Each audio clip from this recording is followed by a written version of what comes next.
आमीन आमीन। यीशु नासरी के नाम में एक दफा फिर आप सबकी सलामती हो। आपको खुशामदीद कहा जाता है, और अगर किसी ने पहली दफा ज्वाइन किया है आपको खुशामदीद। खुदावंद का शुक्र करते हैं। ये सब कुछ उसी ही के सबब से कलाम में लिखा है कि हम में हर किस्म की नेक बात का अगर इरादा है तो वो भी खुदा ही की तरफ से है।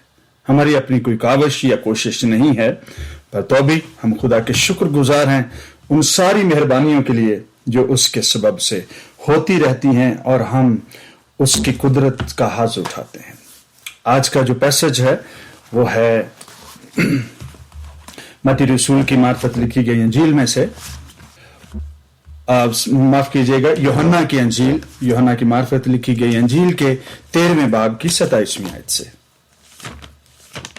यूहन्ना रसूल की मार्फत लिखी गई अंजील के 13वें बाब की 27वीं आयत से हम आगाज करते हैं। याद रखिए, कुछ बातें जो हैं वो कलाम से पहले करना जो है वो बहुत जो है वो अहम भी है, और ये हमारे लिए मददगार भी होंगे। और वो ये हैं कि यीशु मसीह नासरी के बाबत बहुत सारे लोगों का ये ख्याल है, और खास तौर पर यहूदा और यीशु मसीह के दरमियान जो कन्वर्सेशन जिसको हम आज गुफ्तगू करने जा रहे हैं, बाज लोगों का ये ख्याल है कि चूंकि ये खुदा का मंसूबा था कि यहूदा इस्करियोती से पकड़वाता, तो इसमें यहूदा का कोई कसूर नहीं है।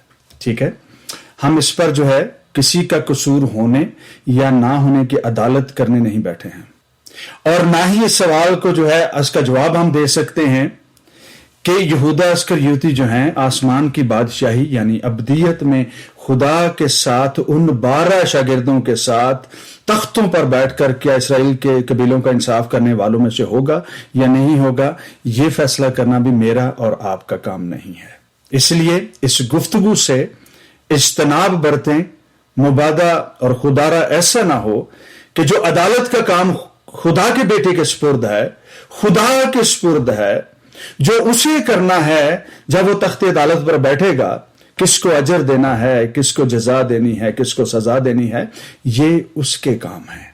पर हम इन पैसेजेस को जब पढ़ते हैं, हम इसमें से अपने लिए कौन सी हदायत जो है वो निकालते हैं, हमारे लिए यह ज्यादा अहम है बजाय इसके कि हम यहूदा को जो है आसमान की बादशाही का सर्टिफिकेट दें या उसका सर्टिफिकेट फाड़ दें।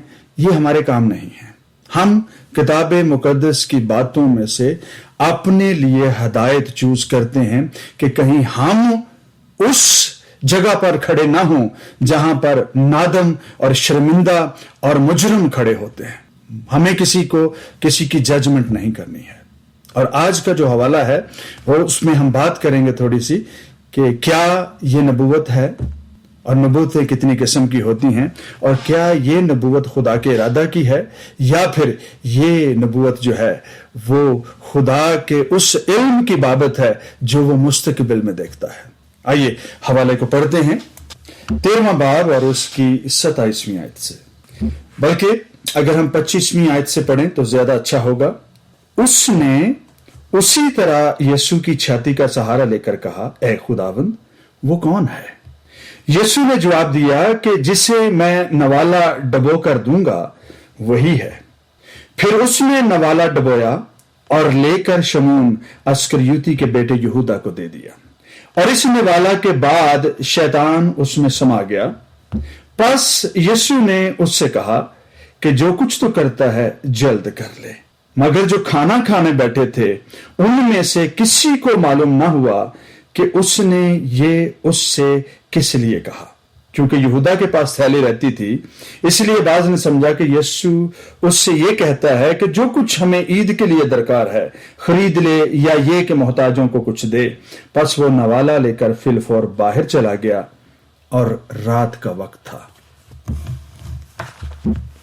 याद रखिए, कलाम मुकद्दस के और भी हवाला जात हैं इसी बाबत, खाने पे बातचीत की मुतालिक। ये तकरीबन कोई 2-2.5 घंटों का जो है वो कन्वर्सेशन थी, सिटिंग थी, ईद फसा की महफिल थी जिसमें वो बैठे थे और गुफ्तगू कर रहे थे। लेकिन हमारे पास जो है पूरे 2-2.5 घंटों की कन्वर्सेशन नहीं पहुंची है। हम जिस गुफ्तगू को पढ़ते हैं वो ऐसे लगता है कि ये बस लम्हा भर बैठे और रस्म की और उठकर चले गए। और उस दौरान जो है दो चंद जो बातें हुई वो बाइबल मुकद्दस में लिखी गई हैं। ऐसा हरगिज नहीं है, बल्कि किताब मुकद्दस में या अंजील मुकद्दस में या अनाजील अरबा में जो बातें लिखी गई हैं वो उस कन्वर्सेशन में जगह जगह जो है वो थोड़े थोड़े लफ्जों के साथ डिफरेंस के साथ हैं। और वो उसकी वजह जो है वो ये है क्योंकि ये कन्वर्सेशन जो है सब ने, किसी ने करीब बैठकर सुनी और किसी ने टेबल के दूसरी साइड पे या दस्तरखान के दूसरी साइड पर बैठकर सुनी। यहां पर लिखा है कि किसी ने या यूहन्ना ने उससे पूछा कि वो कौन है। और अनाजील में यह भी बात लिखी है कि जब मसीह ने ऐसी बातें की तो हर किसी ने ख्याल किया कि क्या वो मैं हूं, खुदावंद क्या मैं हूं जो तुझे पकड़वाऊंगा। और किसी को मालूम ना हुआ कि वो कौन है जो उसके साथ गद्दारी करता है। हर किसी शख्स को यही लगा कि चूंकि मैं उन शागिर्दों में शामिल हूं, हो सकता है मैं ही हूं। लेकिन बात समझने की हम कोशिश ये करेंगे, कलाम मुकद्दस में यह भी लिखा है कि मेरे पकड़वाने वाले का हाथ मेरे साथ मेज पर है। हाँ, मेज पर तो सारे ही बैठे हुए थे। सबको लगता था कि मसीह कहीं मेरी बाबत तो बात नहीं कर रहा। मेरे पकड़वाने वाले का हाथ मेरे साथ मेज पर है। मेरे पकड़वाने वाले का हाथ जो मेरे साथ तबाक में हाथ डालता है वो मुझे पकड़वाएगा। अब तबाक में भी सारे ही प्याला शेयर कर रहे थे, सब पी रहे थे उसमें से। और यहां पर जो बात है कि जिसको मैं नवाला डबोकर देता हूं वो मुझे पकड़वाएगा। तो मसीह ने तो गालिबन सबको जो है वो दिया था और कोई शख्स जो है इस राज को ना जान सका तब जब तक ये हो ना गया कि कौन उसे पकड़वाने वाला है।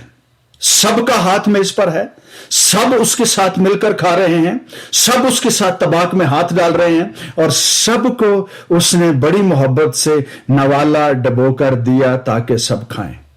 अब सिर्फ और सिर्फ इस खाने की मेज पर यह ना सोचें कि मसीह ने जो है वो प्याला दिया और दे दिया और कहा कि आपस में बांट लो। नो, इसके अलावा भी बहुत सारी बातें थी, बहुत सारे जो है वो काम वहां पे हुए थे। कोर्स जो था मील का, उसकी और भी कुछ रिक्वायरमेंट थी कि उसने अपनी मोहब्बत का इजहार सबके साथ किया था।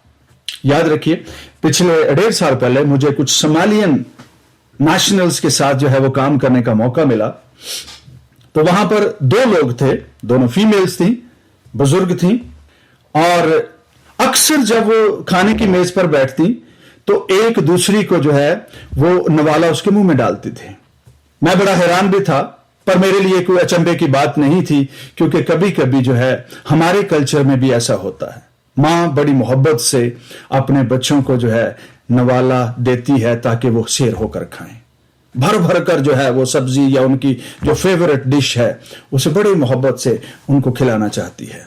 और ये बात मैं कल्चर से नहीं लेके कर रहा हूं, ये बात इनफैक्ट उस कल्चर में उस वक्त भी मौजूद थी और ये किताब मुकद्दस में इसका जिक्र मिलता है। और एक दिन जब मैं उन दोनों फ्रेंड्स को जब मैं देख रहा था, उनके साथ बैठा मेज पर खाना खा रहा था और उन्होंने मुझे किताब मुकद्दस, कलाम मुकद्दस का ये रेफरेंस दिया।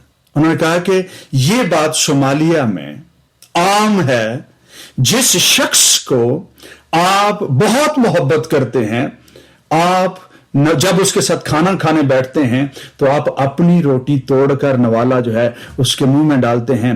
And this is highly remarked as an honour to the person who is receiving it.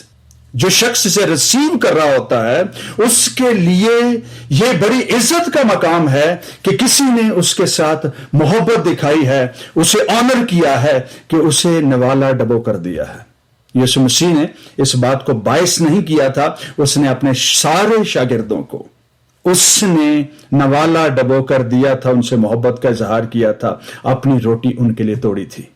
लेकिन वो जो अल्फाज हैं कि ये नए अहद में मेरे खून, ये नए अहद में मेरा खून जो है, मेरा खून नए अहद में जो है मेरे खून का प्याला है, ये शीरा जो है। तब तक वो रस्म थी, तब तक वो फसा थी, तब तक वो एक यहूदी त्यौहार था, लेकिन मसीह ने वो उनके साथ मनाई और ये कहा کہ جب نیا عہد شروع ہوگا میری موت کے بعد، اس کے بعد جب تم اس میں شامل ہوگے تو یہ میرے خون کا پیالہ ٹھہرے گا۔ اس روز ہم اکثر جو ہے ہم کہتے ہیں یہ ہولی کمیونین ہے، مجھے اس پر کوئی اعتراض نہیں ہے۔ ہو سکتا ہے بہت سارے تھیولوجینز اس پر اعتراض بھی کریں۔ اس دن تک، اس گھڑی تک یہ پرانے عہد نامہ کی رسم تھی، فسا تھی، یاد تھی، جنریشن آفٹر جنریشن جو ہے ان کا کرتویہ تھا، ان کی ذمہ داری تھی کہ وہ اس کو کریں۔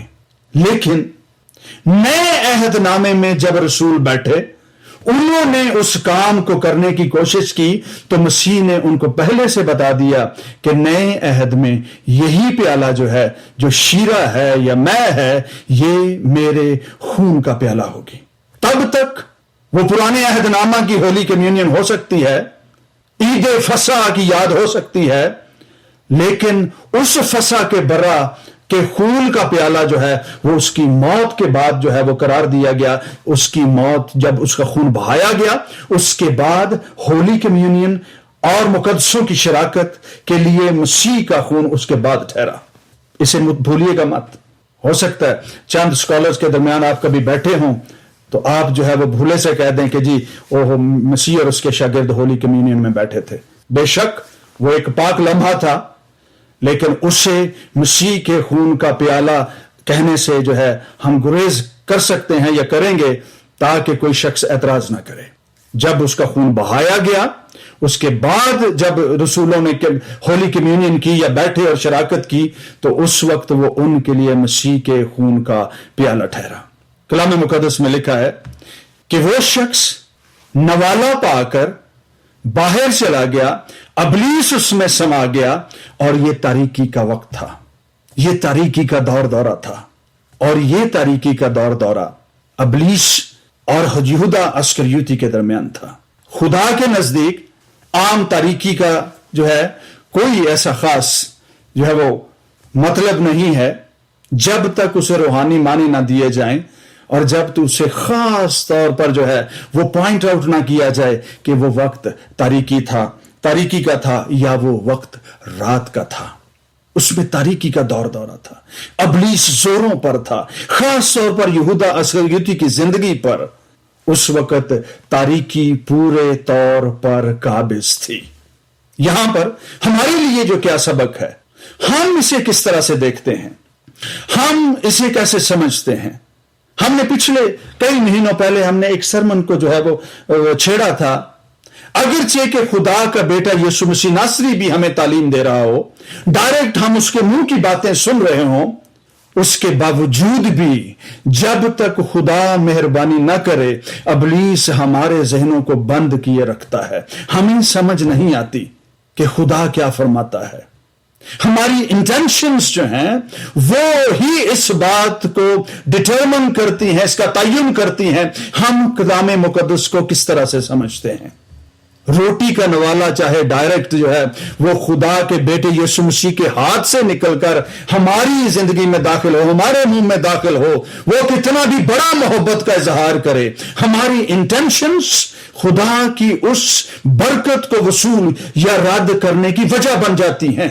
اگر ہمارا ارادہ، ہماری نیت اس میں اگر کھوٹ ہے، اس میں اگر بدی چھپی ہے، خدا چاہے کتنی بھی کھڑکیاں کھول کر ہمیں برکت دے دے، کتنی بھی بلیسنگز کو اوور فلو کرنا شروع کر دے، ہم اس سے کبھی مستفید نہ ہو پائیں گے، اور وہ سب مل کر بھی کبھی ہمیں آسمان کی بادشاہی میں داخل نہ کر پائیں گی، کیونکہ ہمارا اپنا ارادہ اس میں شامل نہیں ہے، ولنگنس شامل نہیں ہے، ہم خود سے ارادی طور پر جو ہے وہ چاہتے نہیں ہیں ایسا ہو۔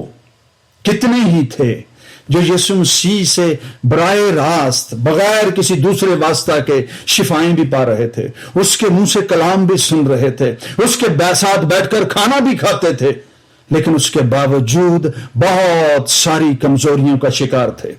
فیتھ لیسنس سب سے بڑی کمزوری تھی، جھگڑ بھی پڑتے تھے آپس میں، عہدہ پروری کے لیے بھی لڑ پڑتے تھے، مسیح کی قربت ہے یا نہیں ہے، میں اس کے داہنے بیٹھ جاؤں اور بائیں بیٹھ جاؤں، ان باتوں سے بھی لڑائیاں کر لیتے تھے۔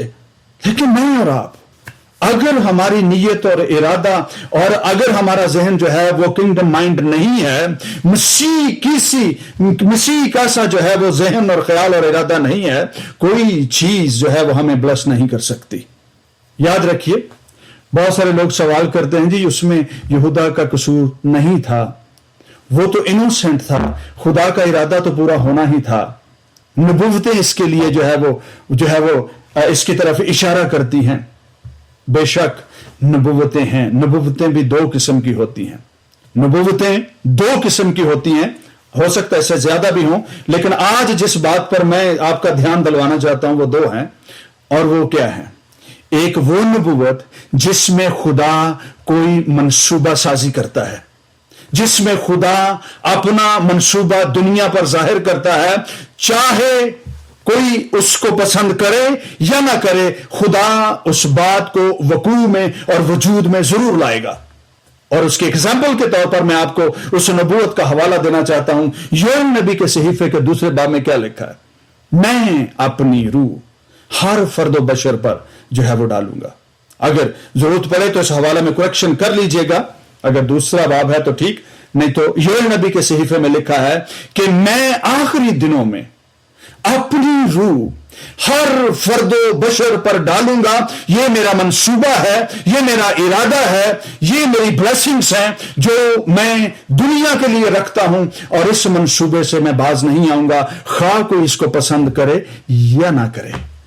لیکن کچھ باتیں ایسی ہیں، یہ پہلی نبوت جو ہے، میں اس کی ایک ایگزامپل آپ کو دی ہے، آپ اس سے ملتی جلتی بہت ساری پروفیٹک ایگزامپلز جو ہیں، جو خدا کے منصوبے ہیں ہمارے لیے اور دنیا کے لیے، اور جن کا ارادہ خدا نے پرانے وقت میں دنیا سے کیا، اس کی مثالیں آپ کو نبوتوں سے مل سکتی ہیں۔ اور دوسری قسم جو ہے وہ کیا ہے؟ اور وہ یہ ہے، بڑے غور سے سنیے گا، جو لوگ مطالعہ کی عادت ہے جنہیں، وہ اس بات کو غور سے سنیے گا، تاکہ کوئی شخص سوال کر کے ہمیں الجھا نہ لے کہ یہ لکھا ہے لہذا یہ تو پورا ہونا ہی تھا۔ نو، کچھ چیزیں ایسی ہیں جو خدا اپنے پیش بینی کی قدرت رکھنے کی وجہ سے، آنے والے زمانوں کا علم رکھنے کی وجہ سے، وہ آنے والے زمانوں کو ظاہر کرتا ہے۔ اگر آج اس بات کی سمجھ نہ آئے، ہو سکتا ہے کہ میری ڈیفینیشن جو ہے وہ تھوڑی سی وابلی ہو، آپ کو سمجھ نہ آئے، لیکن میں اس کو پھر سے دہرانا چاہتا ہوں۔ ایک وہ پروفیسیز ہوتی ہیں جن میں خدا ارادہ کرتا ہے کہ میں ایسا کرنے کو ہوں، خواہ وہ اچھائی کا ارادہ ہو، خواہ وہ کسی کے گناہ کی سزا یا برائی کا ارادہ ہو، خدا اس سے باز نہیں آتا جب تک کہ وہ اپنا ارادہ بدل نہ لے۔ اور دوسری جو پروفیسیز ہیں وہ ہے کہ وہ اپنی قدرت کے علم سے، آنے والے زمانوں کا علم رکھنے کی وجہ سے، جو کچھ آنے والے زمانوں میں واقعہ ہونے والا ہے اس کو دنیا پر ظاہر کرتا ہے۔ داؤد کے معرفت اس نے کہا کہ جس نے میری روٹی کھائی اس نے مجھ پر لات اٹھائی۔ یہ جو ہے وہ فور نالج ہے، آنے والے زمانوں کا علم ہے جو اس نے اپنی قدرت کے وسیلہ سے بیان کیا، پر اس نے یہ نہیں کہا تھا کہ میں ایسے شخص کو، میں تم میں سے ایک شخص کو مقرر کروں گا جو میری روٹی بھی کھائے گا اور مجھ پر لات بھی اٹھائے گا۔ ایسا ہرگز نہیں لکھا ہے، ایسی کوئی پروفیسی موجود نہیں ہے جو ظاہر کرتی ہو کہ خداوند خدا نے یہ کہا ہو کہ میں مقرر کروں گا۔ اس نے مقرر نہیں کیا، اس نے آنے والے زمانوں میں ہونے والے مسیحا کے ساتھ حالات کو اس نے بیان کیا ہے۔ یہودا اسکریوتی جو ہیں، اگر وہ اس منصوبہ میں شامل ہیں تو وہ آنے والے زمانوں کے علم کی جو ہے وہ پیش بینی کے سبب سے کیسا ہوگا کسی کا نام نہیں لکھا۔ اس کے بیچے جانے کا علم لکھا ہے، پر اس نے یہ نہیں لکھا کہ میں اپنے ممسوک کو جو ہے وہ بیچنے پر یا اس کو جو ہے فور سیل لگا دوں گا۔ اس نے کہا میری قیمت ٹھہرائی جائے گی۔ فور ٹولڈ، فور نالج، آنے والے زمانوں کا، ہونے والے واقعات کا علم خداوند خدا نے جو ہے وہ دنیا پر ظاہر کر دیا۔ دو قسم کی پروفیسیز، ایک تو وہ جس میں خدا خود ارادہ کرتا ہے، بدی کا ہو یا اچھائی کا ہو، اسے کوئی بدل نہیں سکتا جب تک خدا خود ارادہ نہ کرے. اور دوسری پروفیسیز وہ ہوتی ہیں جن میں آنے والے زمانوں میں ہونے والے واقعات کی بابت خدا کی ذات نبیوں کی معرفت جو ہے وہ دنیا پر ظاہر کرتی ہے. اور مسیح کو بیچے جانے کی باتیں اس نے اپنے منصوبے کے طور پر نہیں بیان کی ہیں. یہ آنے والے زمانوں کے علم کی وجہ سے اس نے یہ باتیں جو ہیں وہ بیان کی ہیں. زکریا نبی کے صحیفے میں بھی اس بات کا علم ملتا ہے. اس کی قیمت ٹھہرائی گئی, اسے بیچا گیا. انہوں نے میری قیمت 30 سکے ٹھہرائی, جتنی میری قیمت ہے اتنی تو دو. یاد رکھیے اس بات سے جو ہے کبھی کوئی ٹھوکر نہ کھائے, کبھی کوئی اس بات کو جو ہے وہ کسی اور طرح سے نہ سمجھے کہ چونکہ یہودا خدا کے منصوبہ میں تھا, اگر وہ نہ ہوتا تو پھر کیسے ہوتا. خدا کے پاس اپنے کام کو کرنے کے لیے آپشنز کی کمی نہیں ہے, آپشنز کی کوئی کمی نہیں ہے اس کے پاس. اسی بات کی وجہ سے 3 اور 4 صدی کے بیچ میں کسی پریسٹ نے یہودا اسکریوتی کی فیور میں بہت ساری باتیں لکھی اور اسے کہا کہ یسوع مسیح کا ایکچولی منصوبہ یہ تھا. مسیح کو ایکچولی اس نے ڈبل سٹینڈرڈ جو ہے وہ والا شخص پریزنٹ کیا ہے کہ مسیح یسوع جو ہیں یہودا سے کچھ اور باتیں کرتے تھے, شاگردوں سے کچھ اور باتیں کرتے تھے. مسیح کو جو ہے ڈبل سٹینڈرڈ, ڈبل کراس شخص کے طور پر پریزنٹ کیا اور اسے یہودا اسکریوتی کی انجیل کا نام بھی دیا گیا. اگر ایسی کبھی کتاب, اگر کبھی ایسا کتابچہ, ایسی تحریر آپ کی نظروں سے گزرے, جانیے کہ یہ 3 سے 4 صدیاں بعد میں لکھی گئی. کسی نے بڑی ہمدردانہ تحریر لکھی یہودا اسکریوتی کے لیے کہ اس کا کوئی قصور نہیں, ہی واز این انوسنٹ مین. ہمیں اس سے پر کوئی اعتراض نہیں ہے, پر ہم تو کلام کو جو لکھا ہوا ہے, جو مسیح کے منہ سے نکلا ہے, شاگردوں کے درمیان اسے کہا گیا اور مقدسوں نے اس کو تحریر کر کے ہم تک پہنچایا, ہم تو اس کی بیس پر بات کرتے ہیں. یاد رکھیے بہت سارے لوگ ہیں جو اس کے ساتھ کھانا بھی کھاتے تھے, اس سے کھانا بھی کھاتے تھے, اس نے لوگوں کو کھانا کھلایا. لیکن بہت بڑی تعداد جو ہے, بہت بڑی بھیڑ ایسی ہے جس نے اس کراؤڈ کا حصہ بن کر یہ کہا اسے مصلوب کرو. ان میں سے ایسے بھی ہوں گے جنہوں نے اس کے ہاتھوں سے معجزات کے وسیلہ سے کھانا بھی کھایا. یاد رکھیے میں نے پہلے جیسے کہا, خواہ مسیح ڈائریکٹ ہم سے کلام کرے, جسے ہم کہتے ہیں کہ روبرو آ کر جو ہے ہم سے بیٹھ کر بھی باتیں کرے, ہم اگر ہماری نیت اور ارادہ سیکھنے کا نہیں ہے تو ہمیں مسیح کے منہ سے نکلے ہوئے الفاظ بھی متاثر نہیں کریں گے. اور یہ بات جو اس روز ہوئی, یہ بات جو ہے یہ نبوت بھی پوری ہوئی. جس نے میرا کھانا کھایا, جو میرے ساتھ جو ہے وہ تھالی میں ہاتھ ڈالتا ہے, اس نے مجھ پر لات اٹھائی. یہ آنے والے زمانوں کا علم ہے. اگر میں اور آپ خدا کے ارادے میں, اس کی قدرت میں شامل ہیں, ہم کتاب مقدس کی باتوں کو بدیر صحیح, دیر ہو سکتی ہے, ہم ہو سکتا ہے کچھ باتیں نہ سمجھ پائیں, لیکن ہم خدا کی ذات کی ان باتوں کو ضرور سمجھ پائیں گے اگر ہم دل لگائے رکھیں گے. تو کتاب مقدس میں 30 سکوں کی جب بات ہوتی ہے کہ وہ 30 سکوں میں بکا اور اس کی قیمت ٹھہرائی گئی, اس نے پوری قیمت ادا کی. قیمت جو ہے وہ تو اس کے خون سے ادا ہوئی ہے. غلام خریدے جاتے ہیں, غلاموں کا ہرجانہ بھرا جاتا ہے, ان کی ٹیگ پرائس جو ہے وہ پے کی جاتی ہے.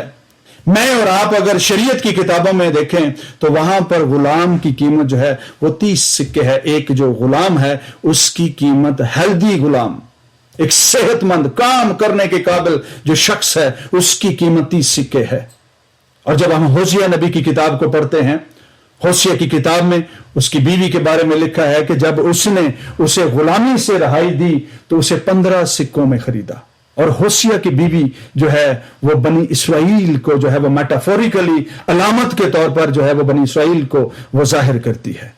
وہ 15 سکوں اس کی قیمت تھی. بنی اسرائیل کی قیمت 15 سکے اور 15 ہی سکے غیر قوموں کی قیمت ٹھہرائی گئی. یوں 30 سکوں میں جب مسیح کو علامت کے طور پر بیچا گیا اور اسے ہینڈ اوور کیا گیا تو لکھا ہے کہ اس نے پوری قیمت ادا کی ہے, غیر قوموں کی بھی اور بنی اسرائیل کی بھی, تاکہ غلام گناہ کی غلامی سے آزاد کر دیے جائیں. जिन्होंने अपने आप को इब्लीस के हाथों बेच रखा था, उन सब की कीमत अदा करके उसने सबको खरीद लिया। हमारे कल्चर में खाना किसी के साथ शेयर करना या किसी के साथ जो है वो बैठकर खाना खाना इज्जत की बात समझी जाती है। यीशु मसीह नासरी ने उस शख्स को उसका पर्दा भी फाश नहीं होने दिया कि वो कौन सा वाला है जो मुझे पकड़ाएगा, जब तक कि सब पर जाहिर ना हो गया। जब तक गतसमनी बाग में उसने भरोसा लेकर उसे नहीं पकड़वाया और मसीह के मुंह से ये अल्फाज निकले कि तो इब्ने आदम को जो है वो भरोसा लेकर पकड़वाना चाहता है। हमारे साथ को अगर बदी करता है, हमारी अगर कोई जो है वो हमारा नुकसान करता है, हम पूरे शहर में उसका ढंडोरा पीटते हैं, हम उसे बदनाम करते हैं। लेकिन खुदा के बेटे यीशु मसीह नासरी ने, उसे मालूम था कि ये मुझे धोखा दे रहा है, लेकिन अपने मिजाज के मुताबिक, अपनी ब्लेसिंग्स के मुताबिक, अपनी कुदरत के मुताबिक, अपनी एजुकेशन के मुताबिक उसने उसके साथ मोहब्बत ही दिखाई। उस निवाला डबोकर उसने उसको बीत दिया ताकि उसे ब्लेस करे। हाईली रिमार्क ऑफ ऑनर, किसी शख्स को नवाला तोड़कर देना, उसे खाने की मेज से उसने बेदखल नहीं किया, उसके भी पांव धोए, उसके भी पांव पूंछे, उसे भी उस प्याले और रोटी में उसने शामिल किया, उसे बरकत देता रहा, उस पर मेहरबानी दिखाता रहा, उसे ब्लेस करता रहा। मैं और आप, हमारा काम मसीह के पैरोकार होने की वजह से यह है, जो हमारी तालीम है, जो मसीह की तालीम है, उसी के मुताबिक हम दूसरों के साथ सलूक करें, खा किसी ने हमारा कितना ही बड़ा नुकसान क्यों ना किया हो। तुम बरकत के लिए बुलाए गए हो। मसीह ने आखिरी वक्त तक उसको जाहिर नहीं होने दिया जो उसके साथ दगा कर रहा था। खुदा वो है, उसकी ये सिफ्त है, और वो सिफ्त अगर हम उस पर ईमान लाते हैं, काम करते हैं, उस वही सिफ्त हम में भी होनी चाहिए कि वो नादानी की बातों पर मसलहत के पर्दे डालता है। लेकिन अगर हमें इंसान होते हुए जब कभी किसी की नादानी की बात समझ आ जाए, पता चल जाए, हम ढंढोरा पीटते हैं, एडवर्टाइज करते हैं, फुसफसाते हैं। हम दूसरों को बताने में हम जो है वो खुशी महसूस करते हैं कि ये बात जो है वो इसको एडवर्टाइज किया जाए। कानों की खुजली के सबब से हम उस बात का चर्चा करते रहते हैं। खुदा वो है जो नादानी की बातों पर मसलहत के पर्दे डालता है। मसीह यीशु ने अगरचे कि वो उसके साथ बदी कर रहा था, उसका सौदा कर रहा था, सरदार काहिनों को के सामने उसे बेचने तक से वो बाज नहीं आया, पर तो भी उसने उससे मोहब्बत की, उसे अपने हुजूर से बेदखल नहीं किया। आखिरी वक्त तक वो उसके साथ मोहब्बत ही दिखाता रहा। खुदा करे कि हम जब मसीह में पाए जाएं और मसीह में जिंदगी गुजारें, तो हम मसीह की उस मोहब्बत को जाहिर करें जो उसने खाने की मेज पर अपने उस शागिर्द के लिए की, जो उसको पकड़वाने और उसके साथ बेवफाई कर रहा था। खुदावंद आप सबको और मुझे भी खुदावंद की उस मेहरबानी और वफादारी में रहने का फजल बख्शे। आमीन। आइए दुआ करते हैं। खुदावंद रब्बुल अफ़वाज, आसमान और जमीन के खालिक और मालिक, हम तेरी तारीफ करते हैं, तुझे मुबारक कहते हैं, तेरे शुक्रगुजार हैं। तूने हम पर मेहरबानी की है। तूने हमारे गुनाहों को दुनिया पर जाहिर नहीं किया, बल्कि उस पर मसलहत के पर्दे डाले और उनको इतनी दूर फेंक दिया जैसे मशरक से मगरब है, बल्कि समुद्र की तहों में उन्हें डुबो दिया जहां से कोई उन्हें तलाश ना कर सके। फिर वो कभी हमें आकर फिर से तंग ना करने पाए, उलझाने ना पाए। हम तेरे शुक्रगुजार हैं खुदा। फजल बख्श दे उस मोहब्बत में जिसके लिए लिखा है कि मोहब्बत बर्दाश्त करती है और सब बातों को सह लेती है। खुदा फजल बख्श दे हम तेरी उस मोहब्बत में चल सकें, ताकि हम किसी नाजेबा बात को जो हम तक पहुंचती है या हम पर जाहिर होती है, उसको कभी चर्चा ना करें, उसको कभी किसी का राज फाश ना करें। मोहब्बत की राह से उसे तेरे हुजूर लाएं ताकि तू रहम करे। हमें मोहब्बत की और मसीह की इस खूबी में खुदावंद चलते रहने का फजल बख्श दे। सुनने वालों पर और जो बाद में भी सुनेंगे, उन सब पर तेरी मोहब्बत की खूबी यूं ही दुनिया पर जाहिर होती रहे। तेरा शुक्र, तेरी तारीफ हो, यीशु नासरी के नाम में।